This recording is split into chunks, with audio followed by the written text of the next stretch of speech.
एक बार फिर से आप सभी का स्वागत है।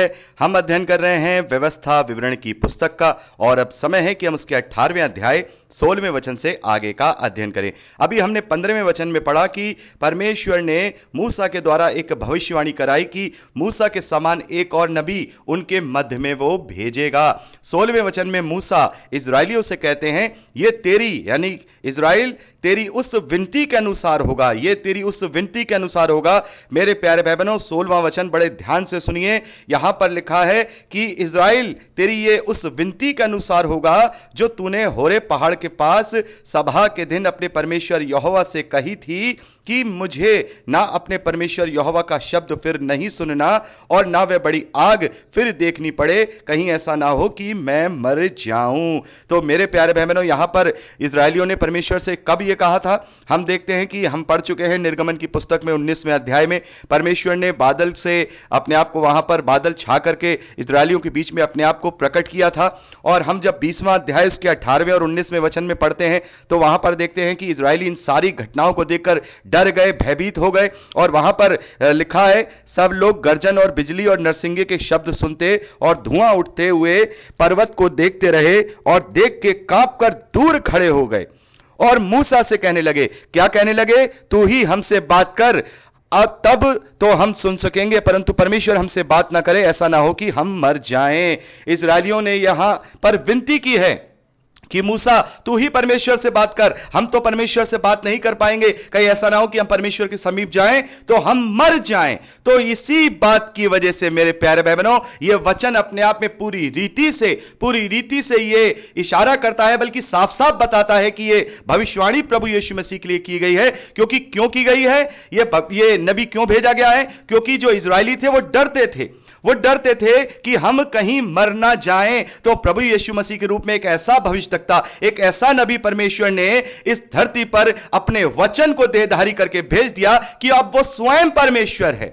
मेरे प्यारे भाई बहनों, इस बात को हम इब्रानियों की पत्री 12वें अध्याय में अच्छी तरह से पढ़ चुके हैं कि हमें वो निकटता दी गई है। इजरायलियों के पास भय था, वो डरते थे परमेश्वर के पास जाने में, लेकिन प्रभु यीशु मसीह के पास जब कोई आता था तो वो डरता नहीं था। भले ही वो भविष्यवक्ता का काम कर रहा है, लेकिन वो स्वयं परमेश्वर वहां पर उनके बीच में परमेश्वर का वचन काम कर रहा है और वो डर नहीं रहे हैं।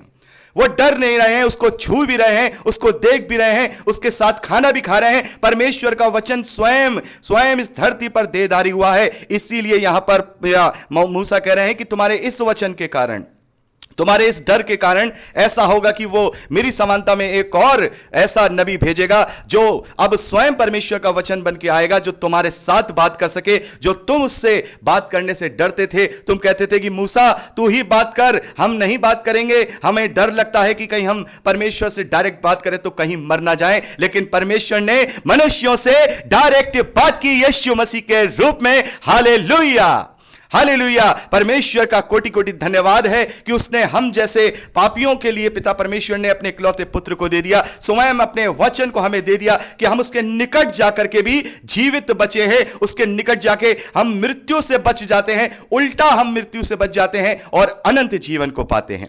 तो मेरे प्यारे भाई बहनों, ये 16वां वचन यहां पर व्यवस्था विवरण 18वें अध्याय का जो हमने पढ़ा है, यह अपने आप में पूरी रीति से इस बात को कह देता है कि यह इसलिए हुआ क्योंकि तुम डरते थे, लेकिन अब मैं स्वयं तुम्हारे बीच में आ जाऊंगा उस भविष्यवक्ता के रूप में, उस नबी के रूप में, जो तुम मेरे पास आओगे और तुम मरोगे नहीं वरन अनंत जीवन के लिए जीवित रहोगे। आगे लिखा है 17वें वचन से, तब यहोवा ने मुझसे कहा, यानी कि मूसा ने कहा, मुझसे कहा, वे जो कुछ कहते हैं ठीक कहते हैं, इसलिए मैं उनके लिए उनके भाइयों के बीच में तेरे समान एक नबी उत्पन्न करूंगा और अपना वचन उसके मुंह में डालूंगा और जिस जिस बात की मैं उसे आज्ञा दूंगा वही वह उनको कह सुनाएगा।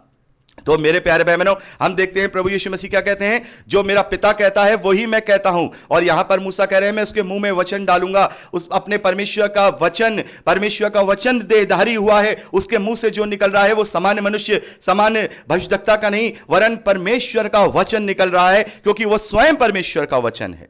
वो स्वयं परमेश्वर का वचन है। मेरे प्यारे भाई बहनों, यहां पर इन वचनों को पढ़ के साफ तौर पे हमें पता चल जाता है कि ये सारी भविष्यवाणी प्रभु यीशु मसीह के लिए की गई है। और इसको पढ़ने से ज्यादा तो हम जब नए नियम में प्रेरितों के कार्य में पढ़ते हैं, पतरस ने और स्टीफन ने दोनों ने ही इस भविष्यवाणी को प्रभु यीशु मसीह के ऊपर क्लेम किया है। तो इसका मतलब यही है कि यह भविष्यवाणी केवल और केवल प्रभु यीशु मसीह के लिए की गई है और प्रभु यीशु मसीह के रूप में परमेश्वर का वचन इस धरती पर देहधारी हुआ है।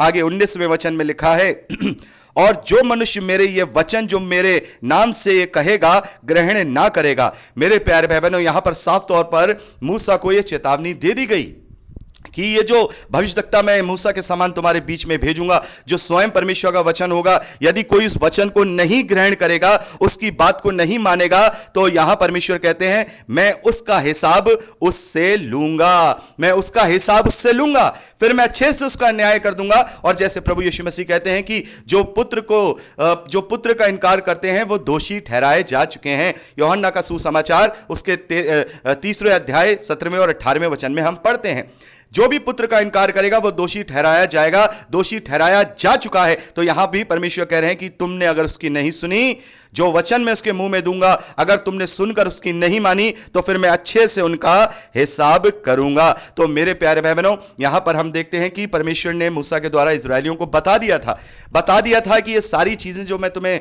दे रहा हूं फिजिकल रूप से, एक और मूसा के समान तुम्हारे बीच में वो मसीहा आएगा, मैं अपने इकलौते पुत्र के रूप में भेजूंगा, जो तुम्हें वो तमाम जीवन, तुम्हें तमाम उस आत्मिक बातों से सारी बातों को खोल करके बता देगा, जो सच्चाई है, सत्य है, अविनाशी है, अनंत है। आगे 20वें वचन में परमेश्वर कहते हैं, परंतु जो नबी अभिमान करके मेरे नाम से कोई ऐसा वचन कहे जिसकी आज्ञा मैंने उसे ना दी हो, या पराये देवी देवताओं के नाम से कुछ कहे, तो वह नबी मार डाला जाए। और यदि तू अपने मन में कहे जो वचन यहोवा ने नहीं कहा उसको हम किस रीति से पहचाने, तो 22वें वचन में परमेश्वर कहते हैं, तो पहचान यह है कि जब कोई नबी यहोवा के नाम से कुछ कहे, तब यदि वह वचन ना घटे और ना पूरा हो जाए, तो यह वचन यहोवा का कहा हुआ नहीं, परंतु उस नबी ने वह बात अपने अभिमान में करके कही है, तू उससे फिर भय ना खाना। मेरे प्यारे भाई बहनों, यहां पर परमेश्वर इस्राएलियों से कह रहे हैं,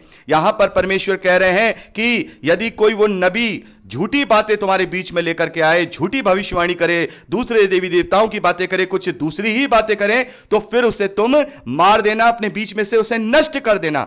और परमेश्वर साथ में यह भी बात बता रहे हैं कि यदि तुम ये सोचो कि मैं उन्हें कैसे पहचानूं, तो जान लेना जो परमेश्वर यहोवा की ओर से नबी होता है, वो जो भी भविष्यवाणी करता है वो पूरी होती है। यदि उसकी भविष्यवाणी पूरी नहीं हो रही है, तो इसका मतलब यह है कि वो परमेश्वर की ओर से नहीं है, वो अपने मन से, अभिमान से, अपनी बुद्धि से उस भविष्यवाणी को कर रहा है, और इस रीति से तुम उसे पहचान लेना।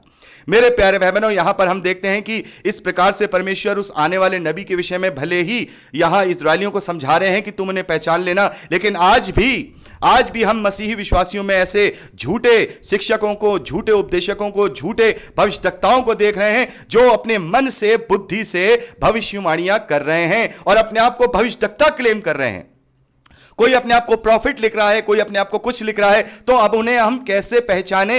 यहां पर उसका एक क्राइटेरिया दे दिया गया है। यदि वो अपने आप को भविष्यवक्ता कहता है तो फिर वो भविष्यवाणी करे, और अगर वो भविष्यवाणी पूरी नहीं हो तो फिर वो झूठा साबित हो जाएगा। यदि अपने आप को कोई प्रेरित कहे, कोई अपने आप को अपोस्टल कहे कि मैं मैन ऑफ द गॉड हूं, मैं अपोस्टल हूं, मैं प्रेरित हूं, तो फिर वो कोई ऐसा चिन्ह दिखाए, फिर वो कोई ऐसी भविष्यवाणी करे जो कि पूरी हो, वरना वो झूठा साबित हो जाएगा। यदि कोई अपने आगे प्रॉफिट लगाए, यदि अपने आगे कोई भविष्यवक्ता लगाए, तो फिर वो कोई ऐसी भविष्यवाणी करे जो पूरी ना हो, तो फिर वो झूठा माना जाए। ऐसे बहुत सारे लोग हैं आज भी जो इस प्रकार की भविष्यवाणियां करते हैं, जो अपने आप को प्रॉफिट कहते हैं। वो कैसी भविष्यवाणी करते हैं मेरे प्यारे भाई बहनों? वो गोलमोल भविष्यवाणियां करते हैं।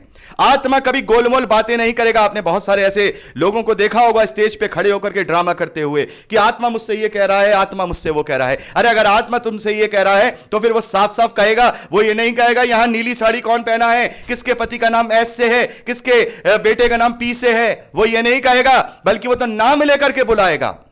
वो तो नाम लेकर के बुलाएगा। यदि आत्मा भविष्यवाणी करता है तो वो पूरी रीति से भविष्यवाणी जो करवाता है वो सीधी और सच्ची कराता है, ताकि उस पर जो सुनने वाले हैं, देखने वाले हैं, उस पर विश्वास कर सकें, उस पर विश्वास कर सकें। इस प्रकार की भविष्यवाणियां नहीं होती हैं। और बीते दिनों हम देखते हैं बहुत बड़े बड़े जो अपने आप को जो भविष्यवक्ता क्लेम करते थे, भविष्यवाणी करने वाला क्लेम करते थे, उनकी भी जो भविष्यवाणियां हैं वो झूठी पाई गई हैं। तो फिर अब कैसे उन्हें हम पहचानें?